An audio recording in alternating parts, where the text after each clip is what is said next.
Oh, one of my favorite things is dermaplaning. I was going to ask, are we doing any dermaplane before these, or do we just go straight into anybody that get in my set? I'm push that dermaplane. I'm like, let's get that take it out so everything can go in. I love dermaplaning, and it's just so beautiful after you get your makeup on. It's awesome. Yeah. So do you typically dermaplane prior to treatments, or okay? Any treatments that I can that I don't feel like it'll be like too irritating, I will say, can we do a dermaplane? Okay. Any kind of chemical peel, can we do a dermaplane first? Right. Because and people just like, wow, right. I'm surprised. You would believe this. I had my first dermaplane 3 months ago. Oh, really? I never had a dermaplane, and my laser esthetician that works with me, because I was like, kind of like, if it ain't broke, don't fix it. And she was like, what can we get off of you? Man, that thing was so trifling. I like, that came off my face. Right. Like, we got she took a lot off. Yeah, we were both shocked at like whatever. So everybody can kind of benefit from it. And that's not expensive. Right. Right. You can go somewhere and get a dermaplane anywhere from like $85 to $125. And so usually if people do that as a standalone treatment with us, I'll make sure they get like a good facial and, good education. So really people leave the door and they're armed with the knowledge of really how to take care of their skin. Right. And now, Botox and fillers. Let's talk about those. First thing, black don't crack. Black women don't want it. We don't need it. Oh my goodness. The taboos behind it. And it's sad because actually it is part of an anti-aging routine. Okay. And a good injector or a person that does good treatments for you, you're not going to look crazy. Right. You know what I mean? Like unless people are going to always ask for certain things. If you have a good person, they're going to just tell you, I'm not doing that.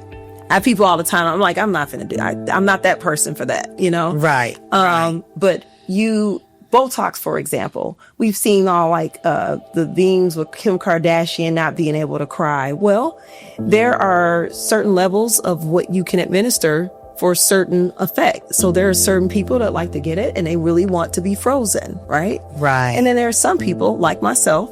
I've been doing Botox in my forehead now in the center of my eyebrows for the last 4 years, and I do it for preventative. I never had the wrinkles or the static lines that get there, because once they get there, now it's harder to get those out.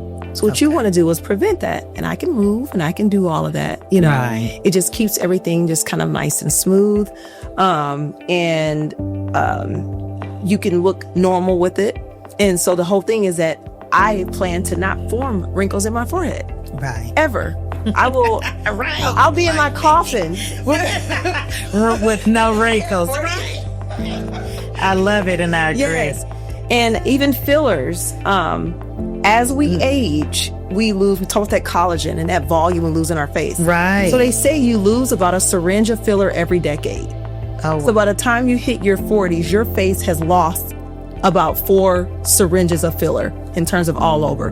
And so what you'll start to see is like the deficits will be here in your mid-face or your, all these areas. And so you go in and you just lightly replace that and it's strategically put in and you sprinkle it, and then you can look refreshed. Right. And it doesn't have to look like fake or, overdone. And then your body will start to build collagen around that. So it just keeps giving. Right. And how many treatments would you say? I know that's a lifelong commitment, but would you say 2 or 3 times a year, or? So my own experience, I had fillers for the first time when I was 40, so 6 years ago.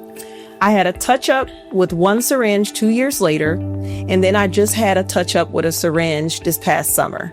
So for me, I'm on a maintenance plan of maybe like once every 2 years where I'll get like, where we just kind of went and we did a little mid-base, and then I experimented with a little chin, and just very light, whatever, because under your eyes, that's the part that really can tell the secret of how we lose that volume there. Right. So we can start looking tired. And so when you replace the mid face there, it kind of like smooths that out and it just looks more refreshed. And for those that like wait, they say black don't crack, fat don't crack. What that means is when you have volume, it makes you look youthful. Right, You know, you have that right. volume there, but if you know you are thin or gone or you losing weight everywhere, you lose it in your face too. Right. So that happened to me at 40. I'm like, I'm getting a 6-pack. I got my 6-pack, and then my face was just like, it just felt like it just, you know, Depleted. where I felt like you looked at me and I just looked tired. And I'm like, what can I do about this? And that's where I was a plastic surgery nurse. And then I was like, yeah, black don't crack. But I started getting curious. I'm like, so what can y'all do? And the inch over there and say, okay, do something. Right, exactly. That's wonderful. It is. I love it. I love it. Altruist Home Care Solutions is one of the top accredited home health care agencies servicing North and East Texas. With over 25 years of caring for Texas families, Altruist network of staff has become the preferred provider of physical and occupational therapy, wound, post-surgery, and primary care within the comfort of your home. Altruist Home Health Care works in conjunction with you, your loved ones, and your primary care physician to provide stellar care with honor and integrity. For more information on our services, visit our website www.altruisthhc.com or call us at 214-328-8600.